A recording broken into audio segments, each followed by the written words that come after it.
Здравствуйте, дорогие друзья. Мы начинаем наш воскресный вебинар. В студии, как всегда, доктор Михаил Лайтман. Bonjour, chers amis. C'est notre webinaire du Bonjour, c'est notre webinaire du dimanche avec le docteur Michael Leitman. Notre sujet aujourd'hui, c'est la vie après la mort. La vie après la mort. C'est un topic qui concerne tout le monde. C'est un sujet qui concerne tout le monde. Les sages disent ce monde est similaire ce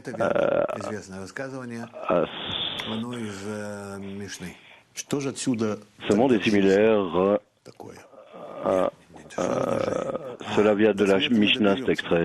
Où est la vie? Nous arriverons à la mort. Mais que veut dire la vie? Il faut d'abord...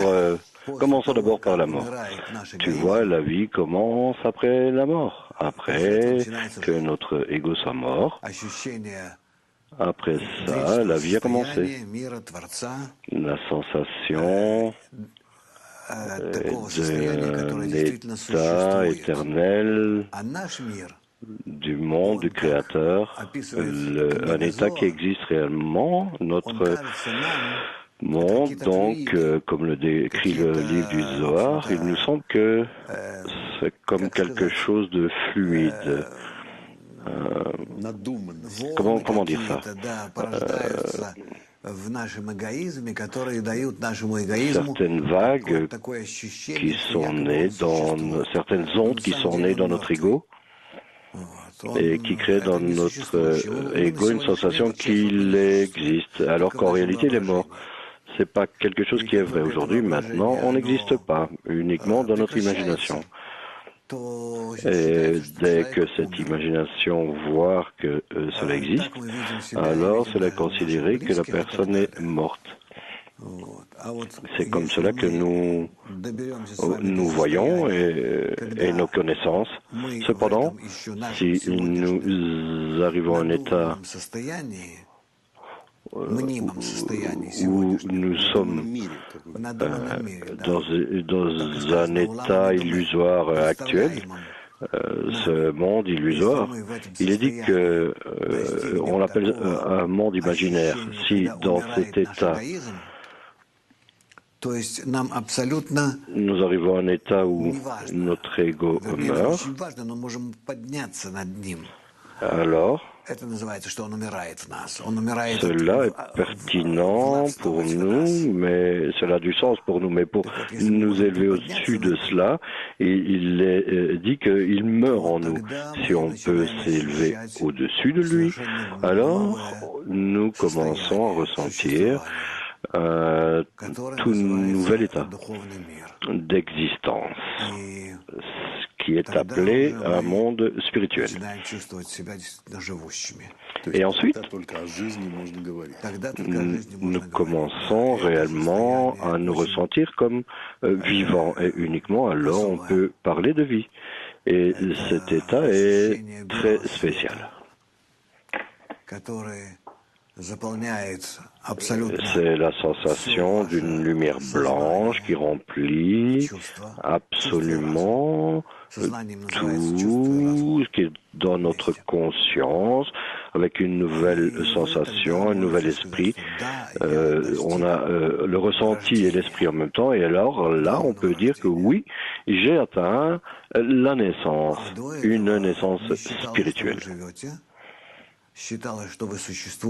Avant cela, cela n'a pas considéré comme un état que tu vives.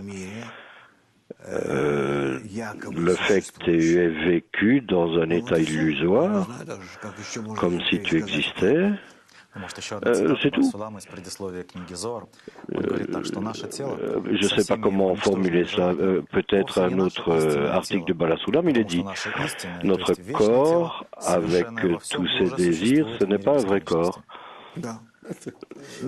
Un corps éternel, vrai, à tout ce qui existe dans le monde de l'éternité. Alors avouez, nous existons maintenant dans un certain rêve, un monde de rêve, un état un état de rêve, afin que nous puissions, de toutes nos forces, à faire appel à se débarrasser de ça. Simca. Comment pouvons-nous discerner cela sans les kabbalistes, sans leur citation? Sans les kabbalistes, on ne peut discerner cela seulement lorsque sérieusement on étudie selon la bonne méthode dans un groupe et qu'on s'y applique correctement, au moins de 1 à 2 heures par jour, systématiquement. Alors là, uniquement, on peut révéler pour nous-mêmes notre naissance spirituelle et le monde spirituel. Simca. Mais est-ce que tu veux souligner quelque chose pour dire que ce monde est le monde des morts? Non, c'est pas le monde des morts, c'est comme ça, c'est ça qu'on dit, mais qu'on dise mort, c'est parce que c'est opposé. Donc, si tu passes d'un monde à l'autre, tu ressens que tu étais vivant, alors tu peux dire que tu étais mort. Le Rav, dans notre monde, une personne qui existe, dans notre monde, on le considère comme un animal. On existe uniquement parce qu'on on est concerné uniquement par notre corps, comme les animaux. Mais uniquement pour cela, la crainte de la mort, par exemple, ça vient d'où? À cause de cela, il y a une certaine intuition de comment se fait-il que nous existions uniquement de cette façon et pas d'une autre façon. Une personne a une certaine vue de la relation correcte avec le monde, mais c'est quelque chose qu'on doit développer. C'est une partie de l'être humain et pas une partie de l'animal. Je souhaite en fait de jamais mourir que de vivre. Ouais, mais ça c'est de la poésie. Notre monde est tel que on peut commencer à révéler cela. La Kabbalah s'est révélée depuis certainement les 15e et 16e siècles, en parallèle à cela, en même temps que la Renaissance en Europe. Et alors, la méthode de la Kabbale a commencé à se montrer, à s'expliquer. Les kabbalistes ont commencé à parler plus ouvertement. Les livres ont apparu. La méthode pour sortir de son ego est apparue pour arriver à un état altruiste. Et ainsi, en fait, en Russie, par exemple, et en Biélorussie, dans ces zones-là, il y a eu une méthodologie qui, pour sortir de son ego, qui a été développée, par exemple, par le Baal Shem Tov. On est c'est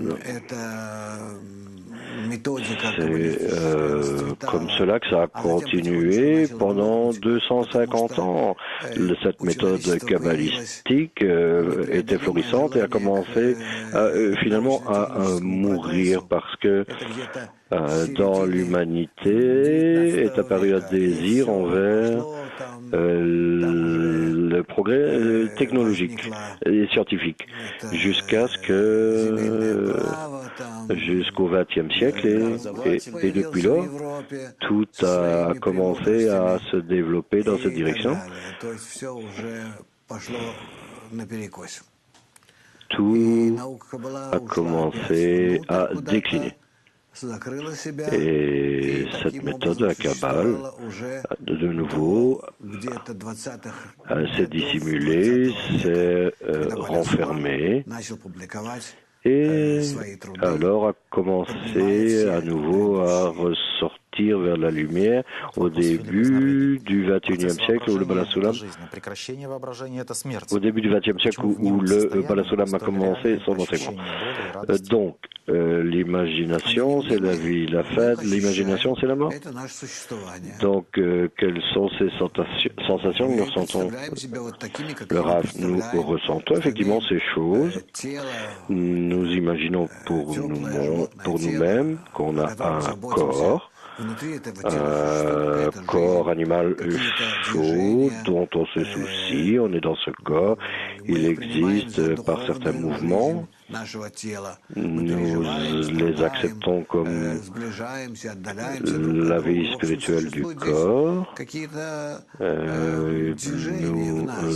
nous soucions, nous souffrons, nous rapprochons des autres, nous éloignons des autres. Il y a certains mouvements entre nous, intérieur et extérieur, et on considère ça comme la vue. Mais si on devait regarder avec une autre résolution, alors on verrait qu'on n'existe pas, le monde n'existe pas, que tout ça là, c'est apparemment dans notre conscience. Mais la conscience existe.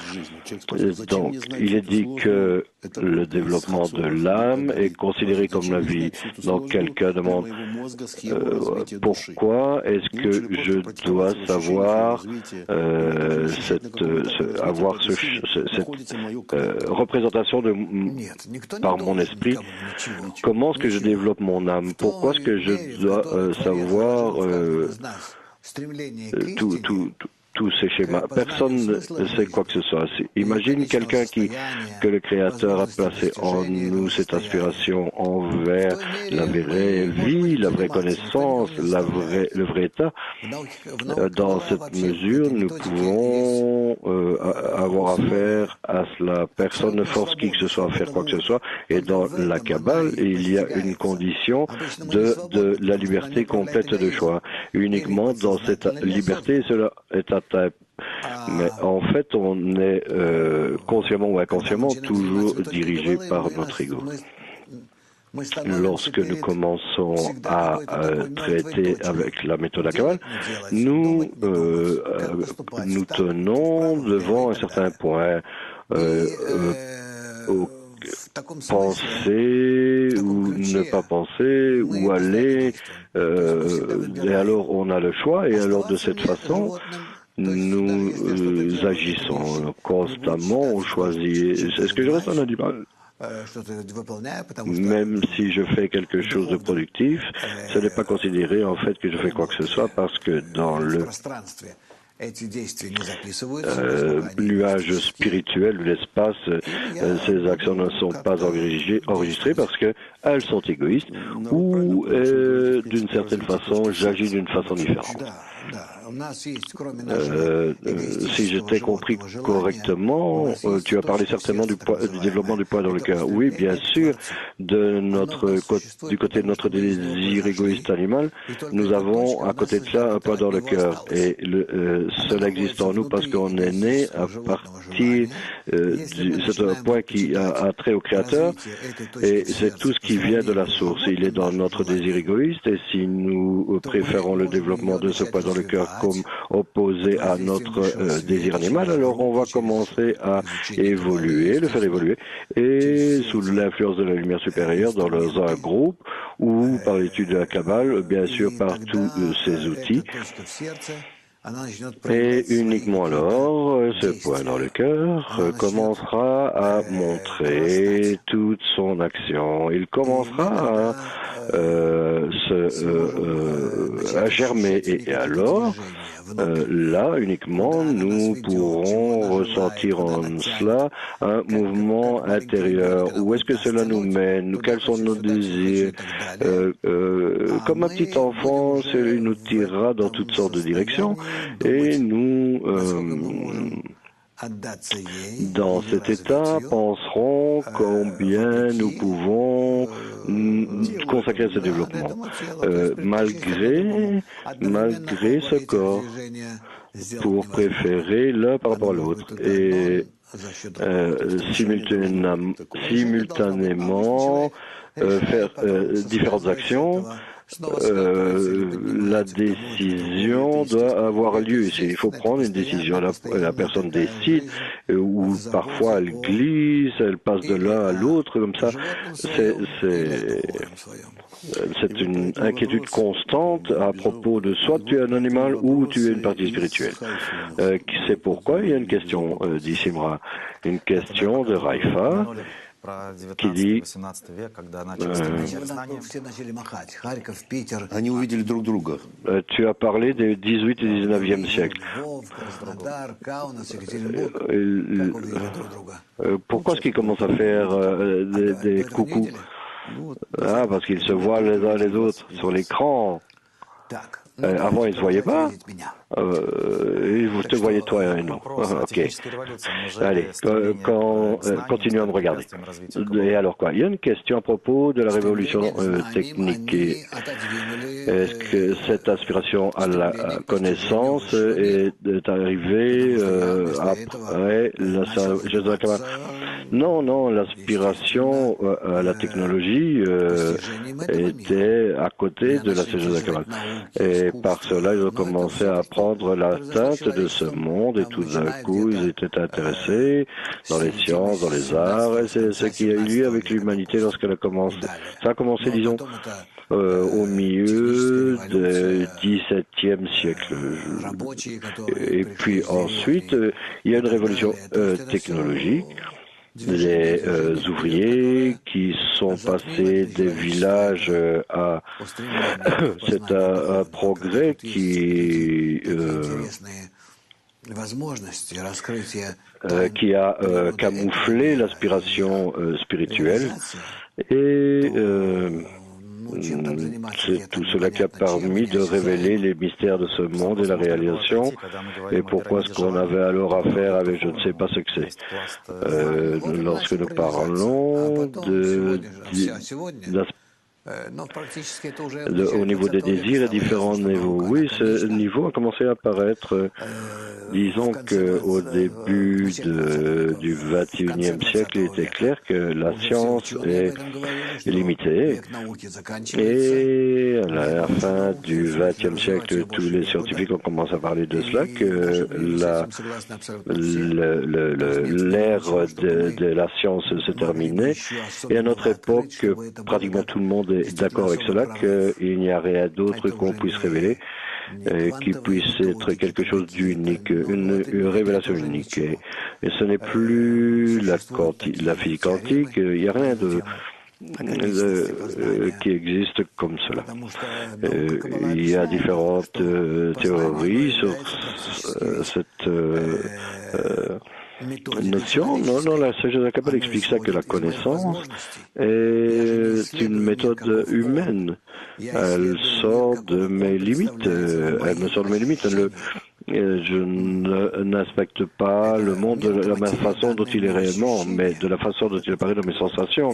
Le monde est une matière qui nous est donnée, mais dans mes sensations. C'est pourquoi je dois l'amener à un certain cadre où sont les limites de ma révélation, de mon atteinte. Et il apparaît que cela est très simple, ce cadre, ces limites. Et même si aucune science n'a explosé depuis les dernières années, aujourd'hui, c'est en fait terminé. C'est pourquoi nous tenons à l'aube d'un saut vers le monde spirituel.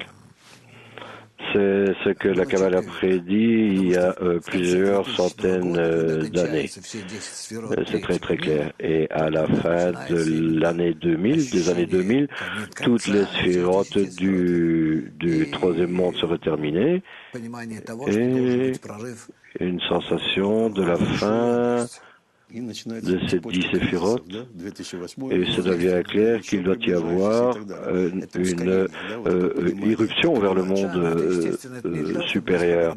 L'accélération de cette sensation, ce n'est pas pour accélérer les choses, mais c'est une sensation naturelle de ce qui se passe. Une question, notre monde, en tant que réalité virtuelle, comme dans un jeu, pourquoi est-ce qu'elle est si importante pour que celui qui a créé tout cela, toutes ces aspirations des gens qui passent par ce monde vers le monde supérieur, le RAF. Nous ne pourrons pas atteindre le monde supérieur si on n'atteint pas la méthodologie de notre monde.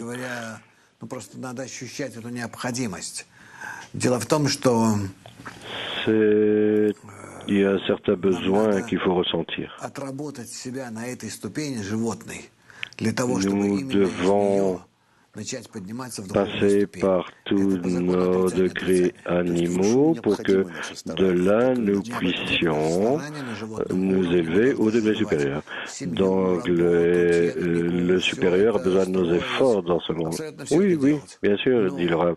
Il faut créer tout, la technologie, la famille, de créer des bâtiments, des constructions, mais tout cela est nécessaire pour qu'à partir de là, nous puissions atteindre le monde supérieur. La question était, est-ce que cela est fait dans cette réalité virtuelle? Quel est le sens de chaque année et de notre vie matérielle. Les années dans ce monde nous sont données pour acquérir l'expérience des sensations, même si elles sont appelées imaginaires. Mais lorsque nous acquérons ces sensations, nous étudions comment réaliser et faire des sensations spirituelles au-dessus. C'est pas même clair pourquoi cela est opposé. C'est comme si tu passais de plus à moins ou de noir à blanc. Non. Ici, nous avons comment dire cela?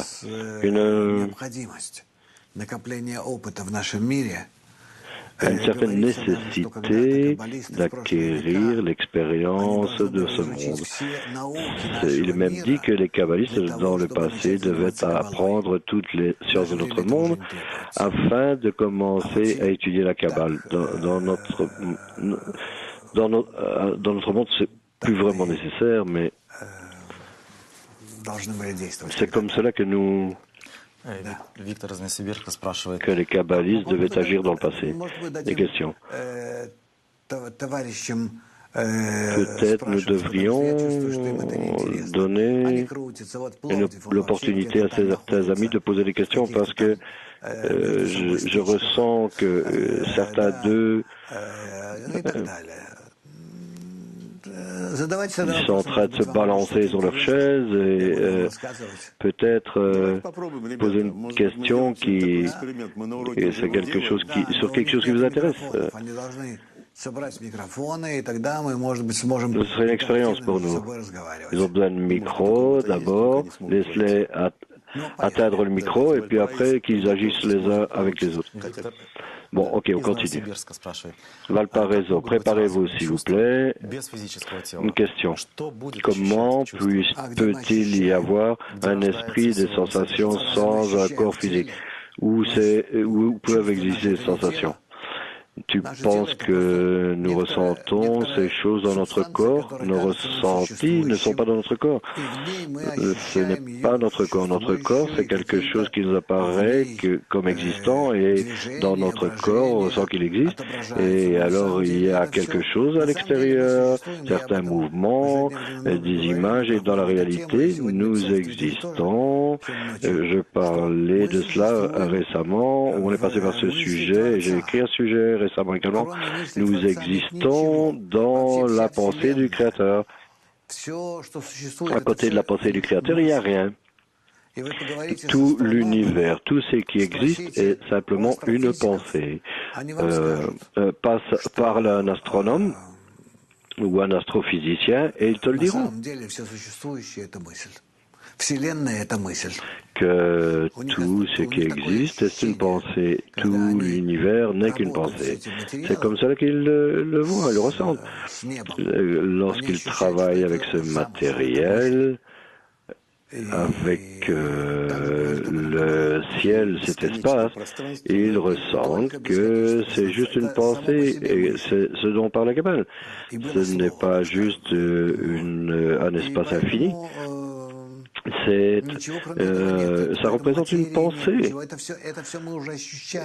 C'est pourquoi il n'y a rien qui existe à côté de cela. Il n'y a aucune matière. Uniquement on la ressent cela comme le résultat de cette pensée. Ok, vous voulez essayer? Il y a une question d'Astana. Est-ce qu'on essaie de leur poser? Allez-y, Astana, essayez. Yerganat. Peut-être ne sont pas encore préparés techniquement. Ok, une autre question. Si l'ego est mort, où est-ce qu'une personne ressent l'éternité? Le Rav, l'égoïsme ne meurt pas, rien ne meurt et rien ne naît. Tout est en relation à nous. Apparaît ou disparaît, mais d'aucune autre façon. Donc l'ego disparaît et il arrête de nous influencer de cette façon. C'est pourquoi nous disons qu'il meurt. Mais il reste et nous travaillons ensemble avec de différentes façons. Une question de dessin, est-ce qu'on peut demander au Créateur de postposer la mort pour qu'il y ait plus d'opportunités d'atteindre la spiritualité? Non, c'est pas une question correcte. Tu essayes d'atteindre le spirituel plutôt que de postposer la mort. Quelques questions à propos de la réincarnation. Pourquoi est-ce qu'on n'atteint pas toutes nos vies précédentes, nos réincarnations précédentes? Il est possible qu'une personne n'ait pas de réincarnation précédente ou d'incarnation précédente. S'il en avait eu, il serait attaché à son penchant que maintenant il commence à réaliser. Sinon, d'où est-ce que cela apparaîtrait? Une autre question, si on étudie la Kabbale dans les vies précédentes, est-ce qu'on s'en rappelle dans cette vie? Si tu as atteint dans cette vie que ce soit pour toi de te rappeler tes précédentes incarnations, et alors tu le recevras. Une question de Yura. Quelle est la force de la vie dans la personne selon la Kabbale? De quoi ça dépend? Le Rav, la force de la vie dépend de la possibilité de souffrir pour atteindre la signification, le sens de la vie. Ah, c'est vraiment beau. Une autre question. Pourquoi une telle apparence naturelle telle que la mort évoque la mort en nous? Quelle est la racine spirituelle de tout cela? Le Rav, c'est quelque chose qui disparaît lorsque tout reste pour la personne. C'est très dommage de perdre cela, même si la vie est pleine de souffrances. Si nous calculons combien de souffrances nous recevons dans cette vie, ça vaut quand même la peine de vivre. Dans notre corps animal, c'est très difficile quand même d'accepter cela. Kiev, vous voulez poser une question? Je vois ces vétérans qui se battent pour le micro là. Peut-être Krasnoyarsk veut poser sa question. Ok, Krasnoyarsk, allez-y. Posez votre question. Давайте, слышно. Vas-y. Je voudrais demander à propos du congrès virtuel qui vient. Vas-y, pose ta question. Je voulais demander, par rapport au congrès virtuel qui vient, pose ta question.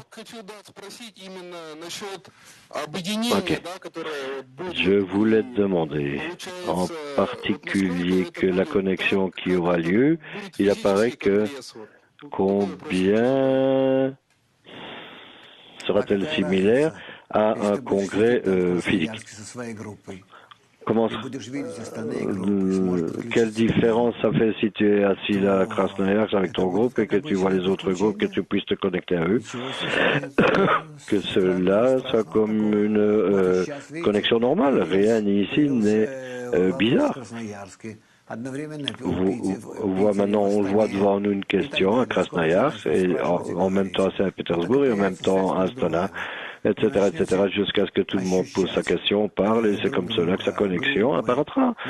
Vous ressentiront les uns les autres, les différents groupes.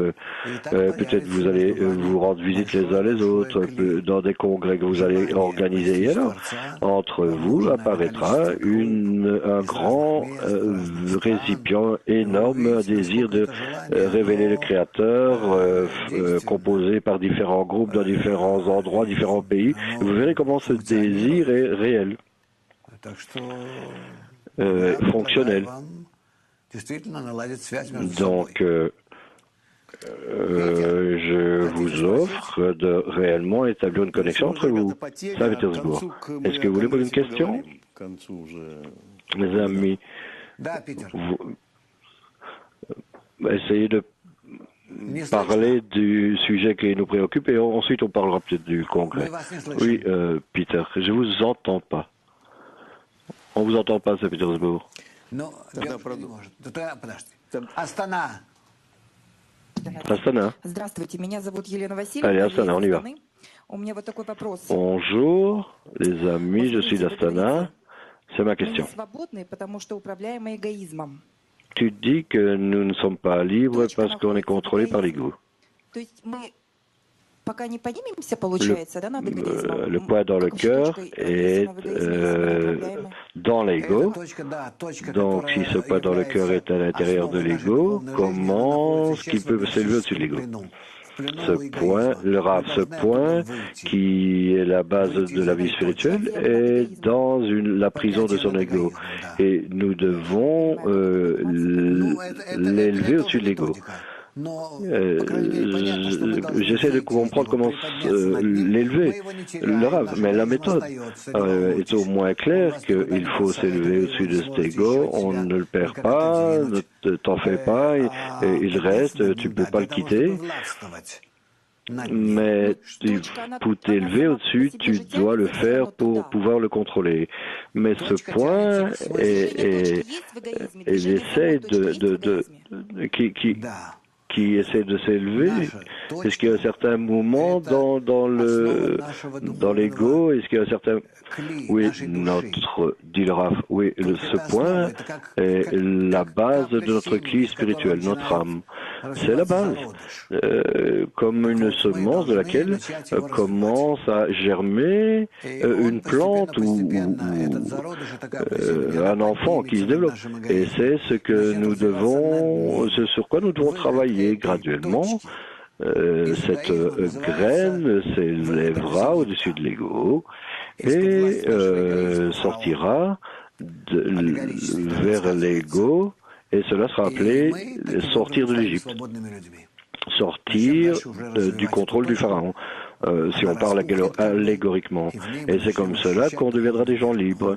Donc, développons ce point, il va tout avaler, et alors commencera le monde spirituel. Nuremberg, vous nous entendez? Oui? Oui, je t'entends.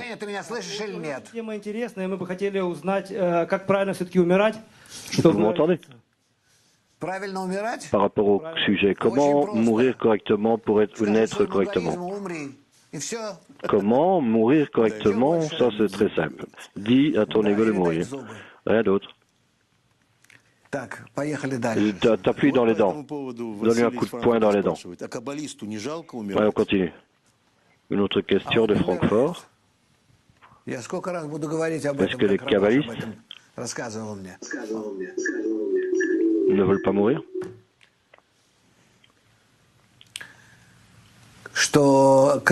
Les kabbalistes ne se suivent pas ça. Rabash, maintes fois, m'a parlé de cela. C'est juste comme la nuit. Disons que tu jettes ta vieille chemise dans la lessive pour que la nettoyer. C'est juste comme envaler cette écorce de toi et alors tu la jettes. Ton vrai toi alors est propre et nu mais continue à exister. Et tout cela peut avoir lieu uniquement lorsqu'on a s'est attaché à ce point dans le cœur. Si tu ne t'es pas attaché à ce point dans le cœur, alors c'est comme ça. Alors tu dois passer par d'autres états.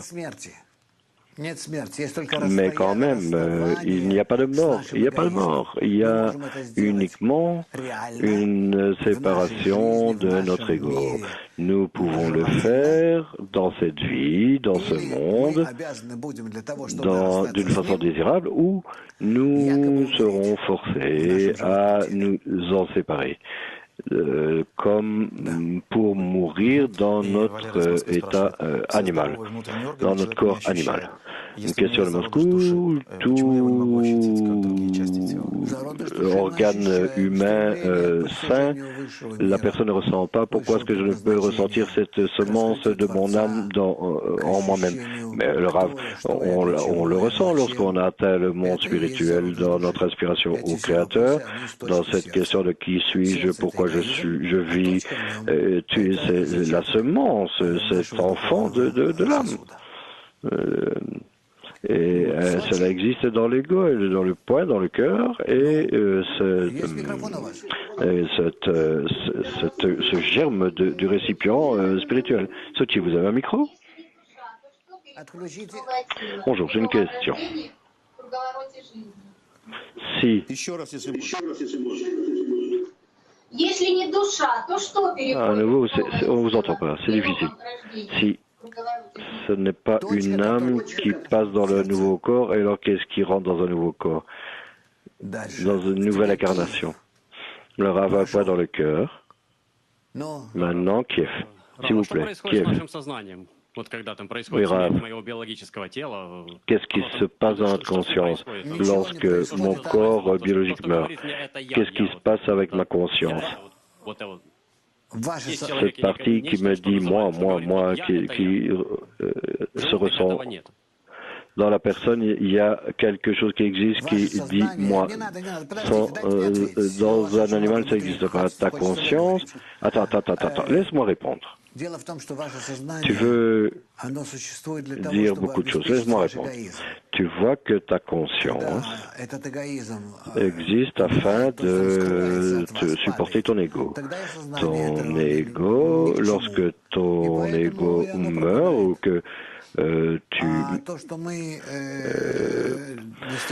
donc ce poids dans le cœur n'est plus nécessaire, c'est pour ça qu'il disparaît. Mais ce que nous atteignons avec l'aide de notre méthodologie, c'est que nous atteignons un nouveau type de conscience, un nouveau type de désir, un nouveau type de conscience qui sert et un nouveau type de désir qu'on appelle donner. C'est pourquoi on ne doit pas mourir.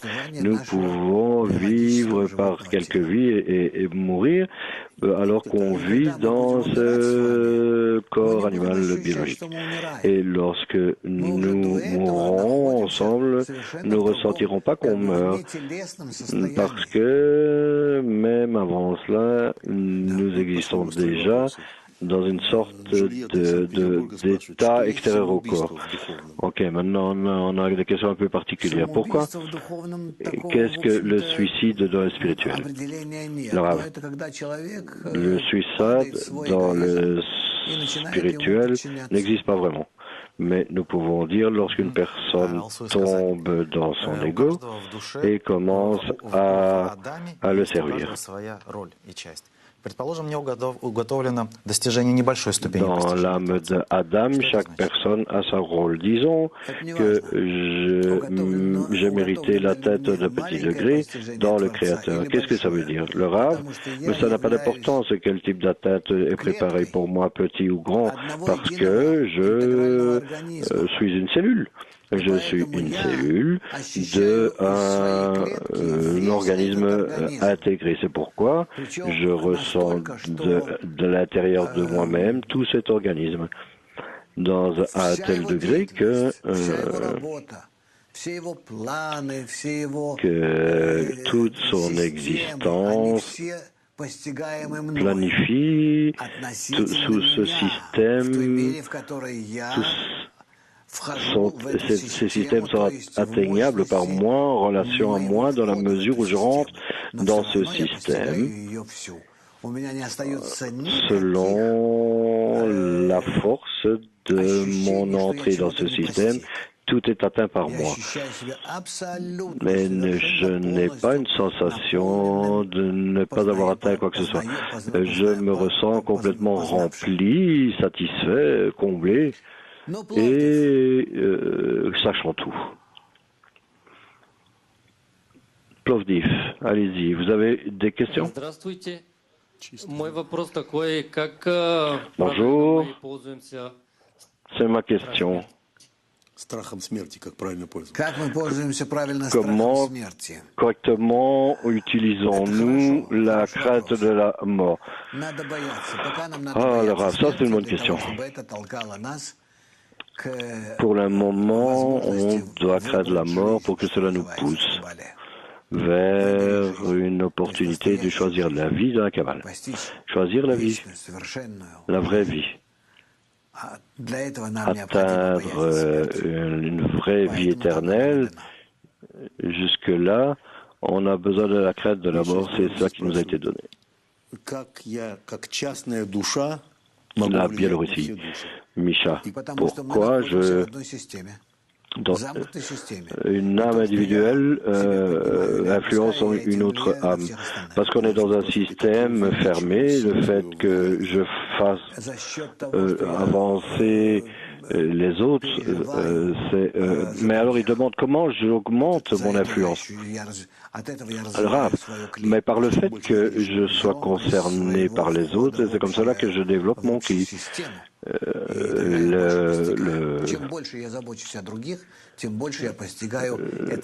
Plus je suis concerné par les autres, plus j'atteins ce cli commun, unique, et plus je ressens cette vie éternelle. Pour poursuivre Kiev, il est très difficile pour moi d'identifier mon moi avec mes organes fixes. Mon corps, c'est moi, donc comment est-ce que je développe cela? Le Rav, tout ce que tu dois regarder à ton corps, mon corps est mon animal. Mais moi, c'est quelque chose qui n'existe pas dans ce corps. Disons que mon corps meurt, mais mon moi reste. Donc, ce que je veux faire, c'est avant que ce corps meure, je me connecte avec moi. Et je ne suis pas intéressé du tout par ce qui se passe avec ce corps matériel. Question de Moscou. Dis-moi, s'il te plaît, que tout ce qui a lieu maintenant est pour que la chenille devienne un papillon. Mais pas qu'elle devienne de la nourriture. Si on explique aux gens correctement à propos de la mort, alors il n'aura plus cette peur de la mort.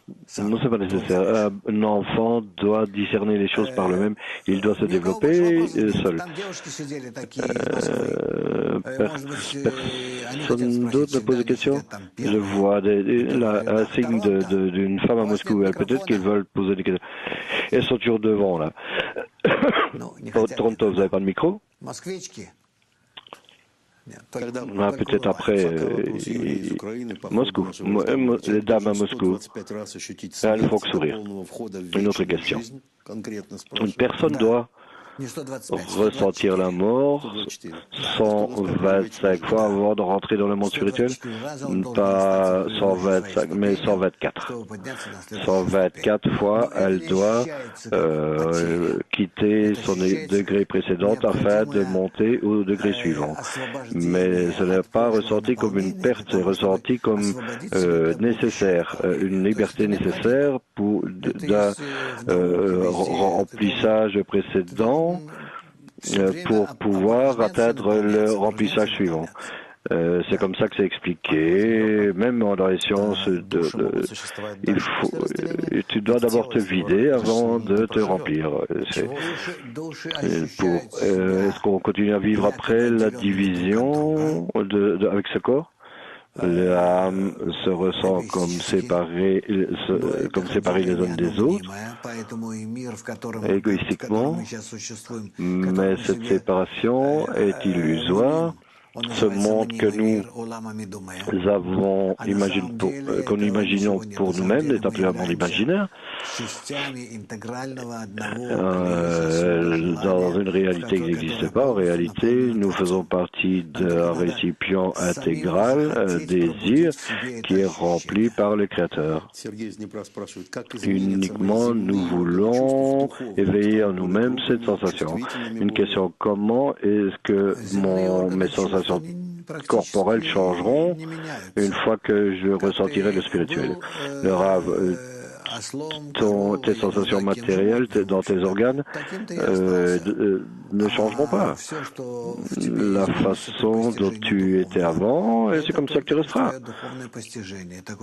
Tout ce qui changera en toi, une fois que tu auras atteint le spirituel, c'est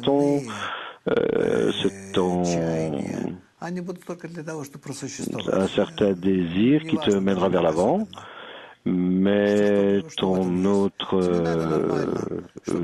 problèmes animaux continueront à exister. Tout ce dont tu as besoin, c'est un lit, un réfrigérateur et une table, une chaise, et un PC et tout pour étudier un sage Akama. Si tu travailles quelque part, alors tu travailles quelque part. S'il y a une famille, alors tu as une famille, tu t'en soucies. Mais tout cela est secondaire.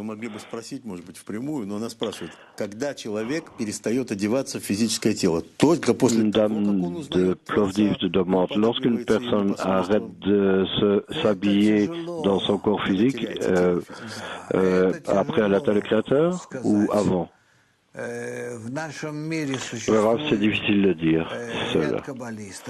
Difficile à dire. Dans notre monde, il existe certains kabbalistes qui sont avec nous dans une seule sensation dans ce monde. Et nous pouvons avoir une connexion avec eux et en même temps, ils existent dans le monde spirituel comme une transition, un passage, un élément de passage transitoire. Ils nous permettent d'être connectés avec le monde spirituel. Ces gens. Ça, c'est une chose. Il n'y a pas tellement, il n'y a pas besoin quand même d'en avoir tellement, parce que finalement, nous avons il y a très peu d'inspiration de notre monde à ça. Question de Kiev. Chaque matin, nous mettons beaucoup d'efforts pour nous rapprocher des gens dans le monde. Nous voulons ressentir ce monde comme notre maison.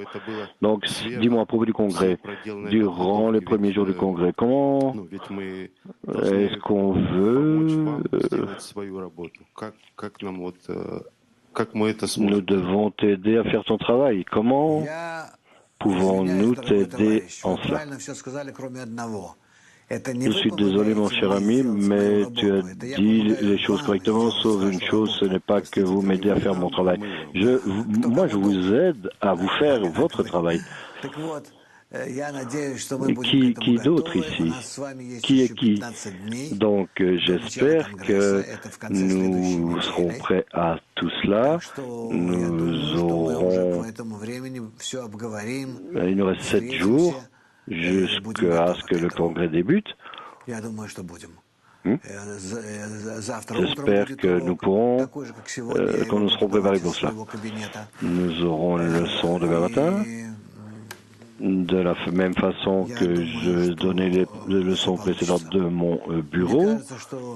Je pense que tout sera OK. Je ressens que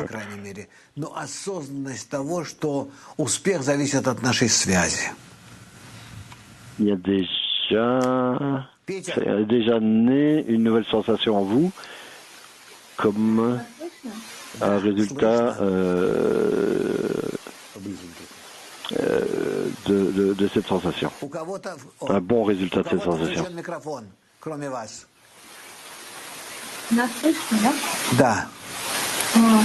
Saint-Pétersbourg. Posez votre question, s'il vous plaît. Rav, s'il te plaît, dis-moi. Comment est-ce qu'un groupe nous aide à quitter notre ego? Я ничего не понял, потому что вместе с вами какой-то шелест, шум идет. Отключите все остальные микрофоны. Je n'ai rien compris parce qu'il y a beaucoup de bruit. Reconnecte ton micro et répète ta question, s'il te plaît. Как группа помогает победить эгоизм, приблизительно, как я. Как группа помогает победить эгоизм? Comment est-ce qu'un groupe peut aider la personne à sortir de son ego? Такой вопрос, да? Нет, что-то ничего не понятно из Питера. Ничего.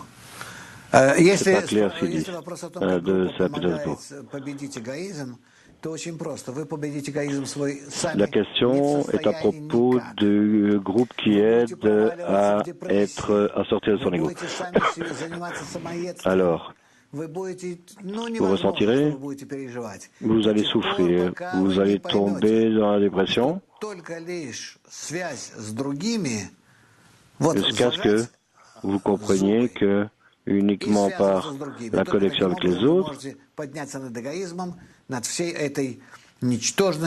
uniquement de cette façon, vous pourrez vous élever au-dessus de votre ego, de ce désespoir, de ce vide.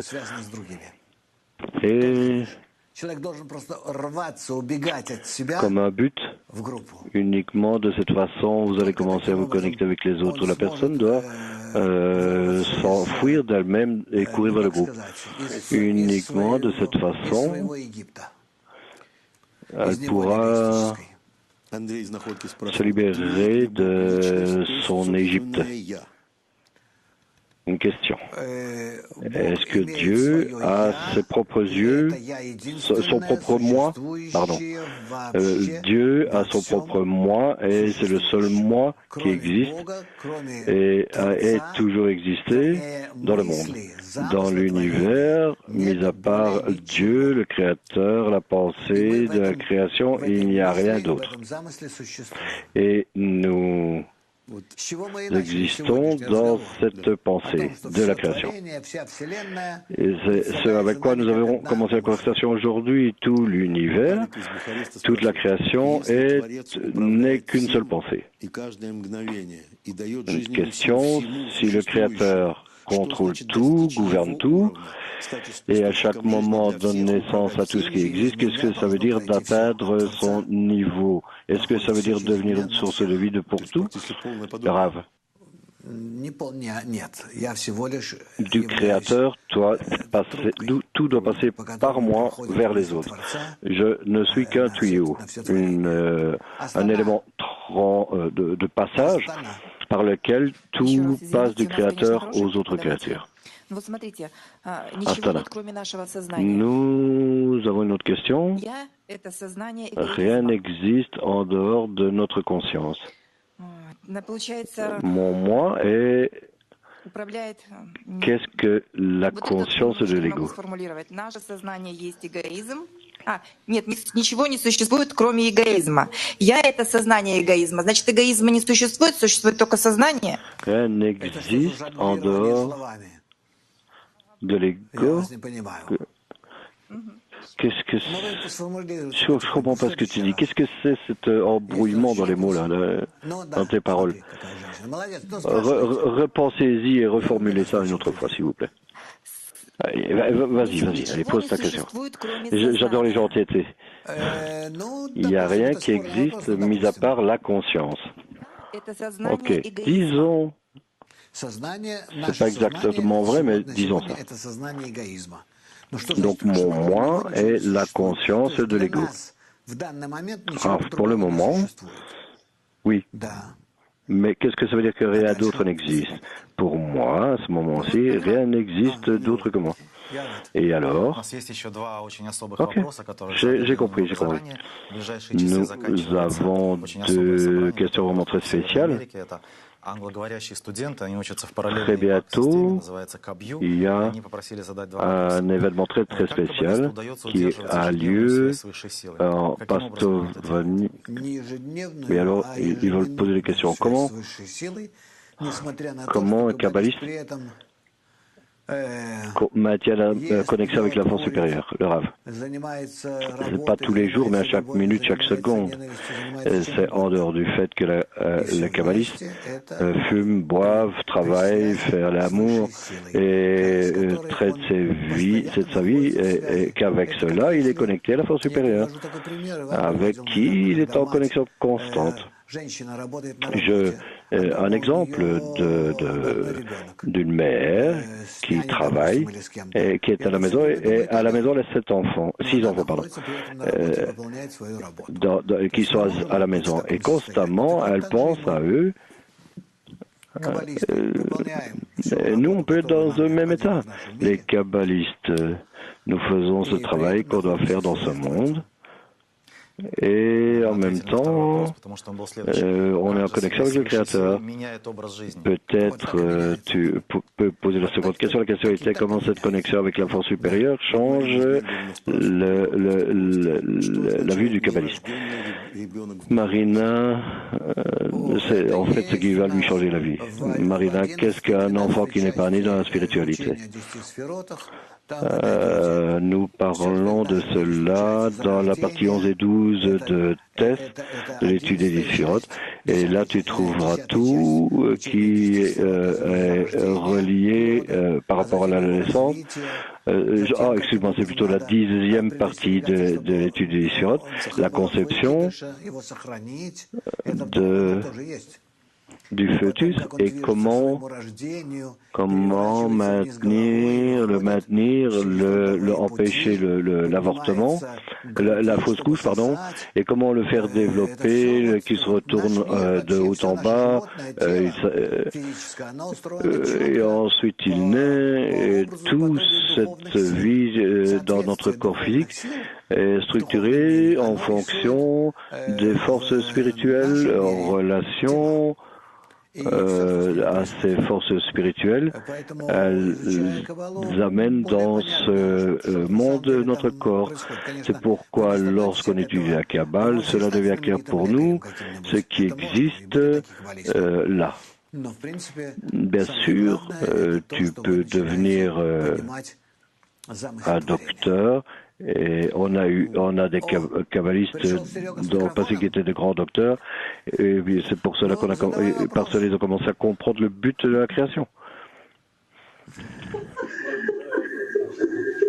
Нет, дальше. Тогда Алджас Кайрат, наверное, начинающий, спрашивает, если население планеты дремлет в устремлении к духовному, по высшему закону, зачем так много людей на планете?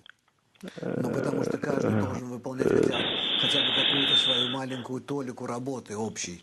И поэтому, таким образом, мы в итоге видим ее... Chaque personne doit faire son propre travail sur cette terre, et selon notre travail commun, nous voyons que où nous sommes maintenant, c'est à la fin des 6000 ans. C'est la fin de la correction. La correction vient à la fin de toute cette période de 6000 ans du début de la création qui a eu lieu il y a 5700 90 ans, cette création a commencé avec la personne qu'on appelle Adam, le premier kabbaliste, de où la correction a commencé. Et maintenant, nous nous rapprochons de la fin et peut-être on peut même le terminer. Mais tout dépend de nous. Le monde est prêt. Quelques annonces. Donc la première, le 7e jour. En termes de cours continus, il y a une opportunité de vous enregistrer pour un cours. Et nous avons un congrès le 19 jusqu'au 21 octobre, un congrès virtuel, peut-être quelques mots. Rav, les amis.